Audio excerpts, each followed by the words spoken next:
kami dari kelompok 5 dan inilah hasil eksplorasi batik kami di kota Pontianak.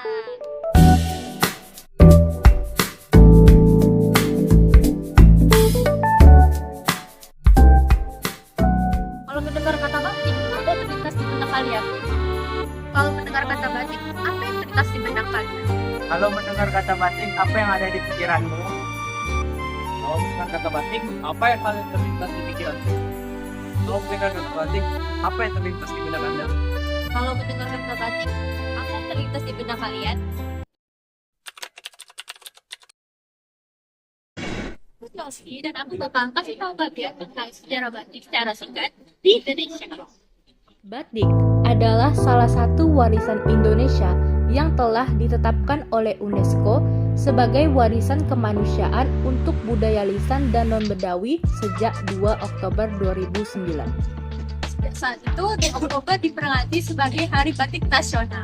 Kata batik berasal dari bahasa Jawa, dari kata amba yang berarti menulis dan titik yang berarti titik-titik kecil. Cara batik adalah seni menghias kain dan teknik press, Di mana lilin digunakan untuk mencegah pewarna meresap ke bagian kain tertentu, batik diperkirakan sudah ada di Indonesia sejak zaman kuno. khususnya di Pulau Jawa. Motif batik pun memiliki makna simbolis yang berkaitan dengan status sosial, agama, hingga keyakinan. Selanjutnya kita akan menyaksikan sesi wawancara terhadap pemilik toko radio yang menjual tradisional. Kami akan mewawancarai bersama Ibu Agnes. Dan ini lokasinya ada di Gaya, lantai 3 ya. Lantai 2 nomor 3. Tujuan kami di sini ingin mewawancarai tentang kebudayaan yang ada di Indonesia, yaitu batik. Apa yang buat Ibu itu terinspirasi untuk buat karya batik ini jadi bisnis Ibu gitu? Jadi, terima kasih sudah datang ke toko batik dan Ibu lantai 2 nomor 3 sekalian promosi ya. Ini Ibu itu suka dengan budaya daerah memang sejak aku masih sekolah, SMP, SMA sampai sekarang ini masih senang lihat batik, lihat budaya kita gitu.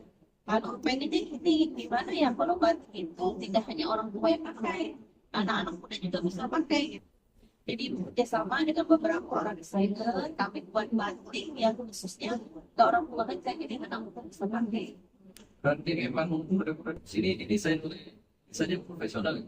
Ya, putra-putra daerah kita lah ya, yang rata-rata diproduksi di karya Kalimantan Barat. Jadi tergabung kita komunikasi ya. Menurut Ibu, seberapa penting nilai budaya bagi Ibu itu dalam menciptakan sebuah karya batik? Penting nilai budaya dalam hal itu. Nilai kebudayaan ini kita tidak bisa ubah dengan apa. Ya, biasanya kalau kita sangat baik ini sangat dan amat sangat. Jadi nggak bisa diukur dengan kata-kata, dengan ekspektasi kita dari nilai 1 sampai 100. Bisa sangat istimewa.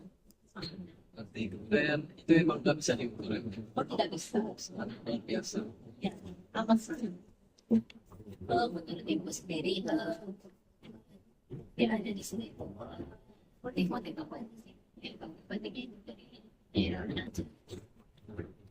Kita kan khususnya Pontianak yang Pontianak udah tahu dong kalian kan Persebaya, Melayu, Dinas gitu kan itu memang ada di sini. Kalau dayanya kita tetap tingkat ya tentu tingkat itu ada yang alami, ada kimia ya. Kalau kita kalau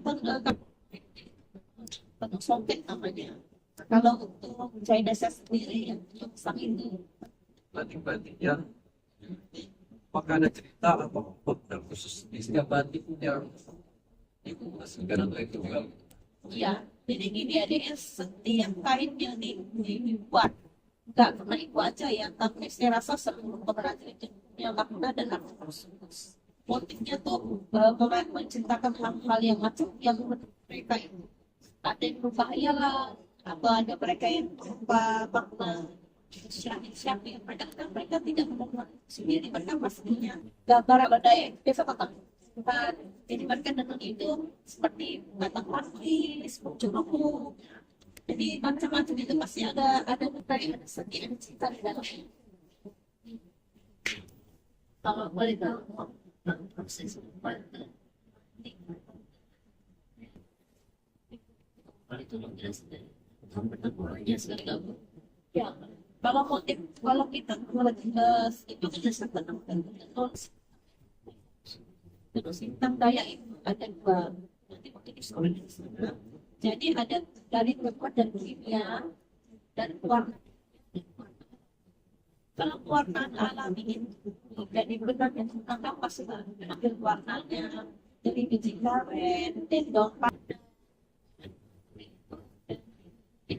Kita buat dari warna, kadang-kadang itu dendam. Biasanya lagi kasih sedikit. Dendam satu 2 bulan, dan dimasukkan ke dalam plastik rendam, begitu sudah jadi panaskan, sudah jadi melekat itu.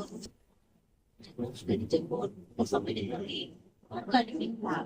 Makanya kalau yang alami itu lama prosesnya. Karena pengangkatan warna merah itu lama. Tapi yang kuat kita bisa pintal. Tapi kalau secara kimia, benang itu direndam, diganti sebagai bisa berwarna kuning merah hijau nih. Kita kuning saja, sudah jadi tinggal diangkat-angkat jemur, langsung kita bisa dinikmati.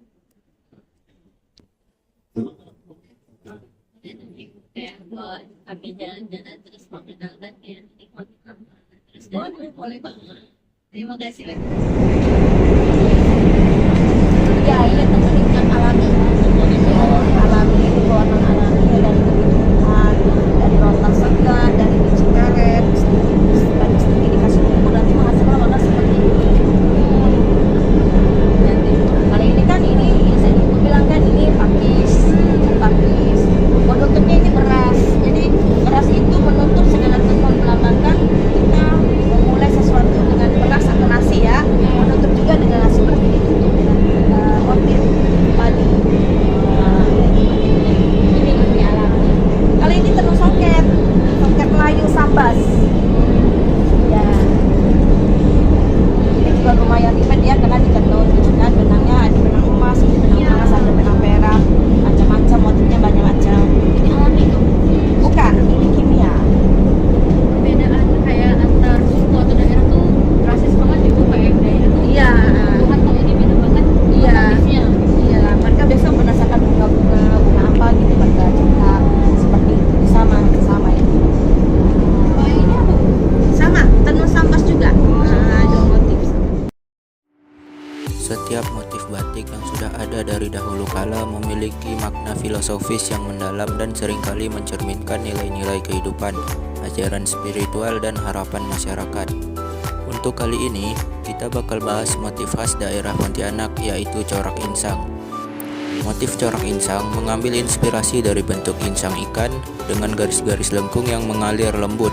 Motif ini mengandung makna filosofis sebagai alat kehidupan pada ikan.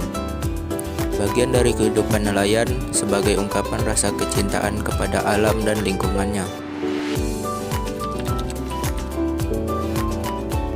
Meskipun batik terkenal di kancah internasional, sayangnya masyarakat lokal kurang mengapresiasi batik. Kurangnya apresiasi terhadap pengrajin batik bisa membuat batik terlupakan seiring berjalannya waktu. Salah satu upaya yang dapat dilakukan kita sebagai remaja adalah dengan menjadikan batik sebagai bagian dari gaya berpakaian sehari-hari. Upaya lainnya yaitu mendukung pengrajin lokal agar para pengrajin tetap dapat mempertahankan keindahan batik. Setelah hasil vlog kami mengeksplorasi batik di kota Pontianak dari kelompok 5, kami menantikan saran dari ibu dan teman-teman. Sekian, terima kasih.